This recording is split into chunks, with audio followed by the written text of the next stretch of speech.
السلام علیکم۔ وعلیکم السلام جی۔ جی کون صاحب کہاں سے بات کر رہے ہیں؟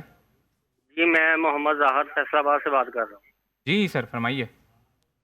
سر میں نے یہ پوچھنا تھا کہ ہمارے کچھ علماء کرام کہتے ہیں کہ ناف کے اوپر ہاتھ رکھ کر نماز ادا کرنی چاہیے، ٹھیک ہے۔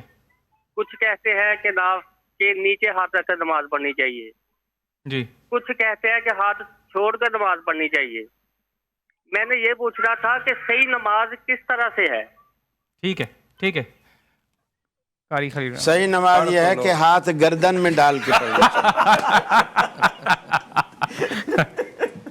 سید عطا اللہ شاہ بخاری رحمۃ اللہ علیہ ایک جگہ بیٹھے تھے تو ایک بندہ آیا، نماز پڑھی، اس نے سینے پر ہاتھ باندھی، یہ دیکھتے رہے، سمجھ گئے کہ یہ اہل حدیث ہے۔ پھر دوسرا آیا، اس نے ناف پہ باندھ کے پڑھی، سمجھ گئے کہ یہ حنفی ہے۔ پھر ایک اور آیا، اس نے اللہ اکبر کیا، ہاتھ لٹکا کے چھوڑ کے پڑھی، سمجھ گیا کہ یہ شیعہ ہے۔ پھر ایک آدمی آیا اور اس نے اللہ اکبر کہا اور ہاتھ میں ایسے پنجہ ڈال کے گردن کے پیچھے ایسے ڈال لی۔ تو یہ سوچتے رہے کہ میری اتنی عمر گزر گئی، اتنا میرا مطالعہ ہے، میں نے آج تک اس مسلک کے بارے میں کہیں نہیں پڑھا۔ اس کے سلام کا انتظار کیا، جب سلام پھیرا تو اس کے پاس گیا، اس کو بولا بھائی یہ میں نے آج تک ایسی نماز نہیں دیکھی، پہلی دفعہ آپ کو دیکھا، یہ کون سا مسلک ہے؟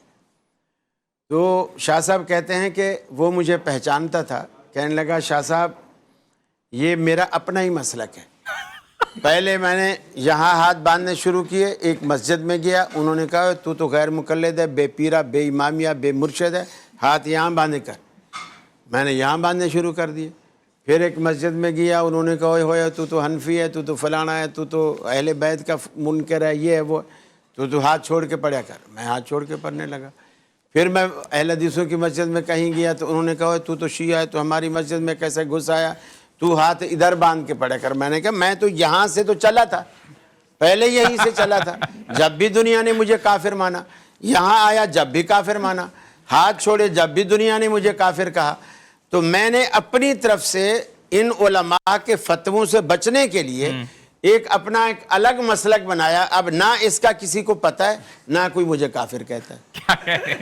پھر وہ شاہ صاحب کہتے ہیں کہ علماء نے سیدھے سادے دین کو اتنا پیچیدہ بنا دیا ہے، عوام الناس تنگ ہے کہ وہ اصلی دین کو چھوڑ کر نئی راہ تلاش کرنے پر مجبور ہیں۔ تو علماء کا فرض اور ذمہ داری ہے کہ عوام الناس کے حال پہ رحم کریں، کتاب و سنت کی راہ ان کو دکھائیں، اور اپنے جو چیزیں ہیں ذاتی جس سے انتشار اور نفرت پیدا ہوتی ہے اور دشمنی پیدا ہوتی ہے، وہ چیزیں نہ کریں، اور متحد ہونے والے ایسے فارمولے بتائیں جس سے امت جڑ کے رہے۔ ہم یہاں بہت فورم خوبصورت پر پیغام۔ متفقہ طور پر یہ کہتے ہیں کہ اس بے نماز سے کہ جو مسجد کے قریب نہیں آتا، جو نماز پڑھتا ہی نہیں ہے، یہ ہزاروں کو نام انفی ہو کر کہتے ہیں کہ ہزاروں کو نہ وہ بندہ افضل ہے کہ جو ہاتھ کو سینے پہ رکھ کے باندھتا ہے یا ہاتھ چھوڑ کے جناب وہ پڑھتا ہے۔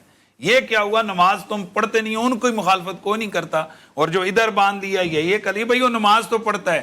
تینوں کے پاس روایات موجود ہیں کہ اس طرح بھی پڑھی گئی، اس طرح بھی، وہ آگے علماء کی بات ہیں، ان کے اپنے دلائل ہیں، ہمارے پاس اپنے دلائل ہیں، شیعہ کے پاس اپنے دلائل ہیں۔ خدا کے لیے اب نماز پڑھنے مسجد آنا شروع کوئی ایسا مسئلہ نہیں ہے جس کی وجہ سے نماز نہ نماز نہ ہوتی ہے۔ بہت ہی خوبصورت پیغام علماء دین کی طرف سے آ رہا تھا۔